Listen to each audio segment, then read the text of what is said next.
punoja në spitalin Fier, ndonjëherë vinte çudim me veten time se shikoja vini familjar, sillnin 4-5 bërzolla, një pul të pjekur, edhe ne kishim reanimacion kardiologjie në atë kohë atje në spitalin e Fierit, domethënë kur bën disa ndryshime në pavion, edhe më bënte çudi, thosha po si ka mundësi ky me dhimbje gjoksi këta i sjellin një pul të pjekur të hajë të gjithë, po si ka mundësi?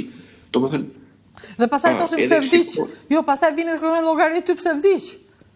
Shiko, edhe pacienti ishte mësuar me atë idenë, pse me atë ishte rritur që kur je smur, ti duhet hash që të kalosh smundjen. Që të bëhesh mirë që të kalosh smundjen. Mbasi mbaronte së grani gjithat pulën, plus sikletit që kishte në trup, stresit edhe dhimbjes kraharorit. Plus që hante gjithat pul, edhe gjysmën e bukës që sillin ata me vete. Edhe shishet me kos ose me dhall i kujtojnë si tani. Edhe fillonte pastaj thoshte që nuk po mbushën dot me frym, jam smur po vdes.